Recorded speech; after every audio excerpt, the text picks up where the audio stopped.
बेटा अपने पिता के पास गया और बड़ा परेशान होकर बोला, मैं अब मेरी पत्नी के साथ एक पल भी नहीं बिता सकता। वो मुझे आंखों में चुभती है।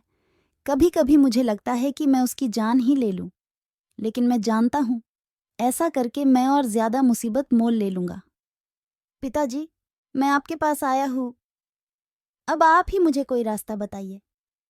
पिता ने एक गहरी सांस भरी और बोले, देख बेटा, मैं तुम्हें तुम्हारी पत्नी से छुटकारा दिला सकता हूं। मेरे पास एक धीमा जहर है जो व्यक्ति को धीरे धीरे खत्म करता है।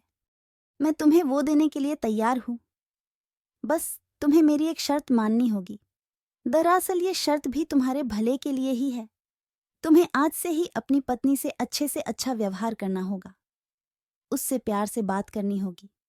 उसका एक बच्चे की तरह ख्याल रखना होगा। उसकी बातें, उसकी शिकायतें सुननी होगी। और ये सब इसलिए ताकि जब वो मरे तो किसी को तुम पर शक ना हो। थोड़ी देर तक वहां एक शांति छाई रही। रोज थोड़ा थोड़ा अपनी पत्नी के खाने में डालते रहना। बेटे ने वो डब्बी उठाई और वहां से चला गया।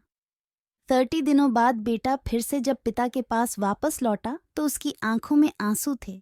उसके चेहरे पर ग्लानि की भावना थी। वह अपने पिता के पैरों में गिर पड़ा और बोला, पिताजी, मैं अब अपनी पत्नी को नहीं मारना चाहता। मैं उससे बहुत प्यार करता हूं। आप उस जहर का असर खत्म हो जाए ऐसा कुछ कीजिए। पिता ने अपने बेटे को उठाया और बोला, डरो मत, उस डब्बी में सिर्फ चावल का आटा था। असली जहर तो तुम्हारे मन में था, और मैंने जो तुम्हें शर्तें बताई थी वो उस जहर का तोड़ था। आप जब अपने मन में द्वेष, ईर्ष्या, गुस्सा, शक जैसे जहर को बना देते हो तो वह आपको अपनों से दूर कर ही देते हैं। उनसे निपटने का यही तरीका है कि अपनों की बात सुने, अपनों का ख्याल रखें, दया भाव रखें, माफ करना सीखें और ज्यादा अपेक्षा न रखें। सो दोस्तों, कैसी लगी आपको हमारी ये वीडियो? हमें कमेंट में ज़रूर बताएं।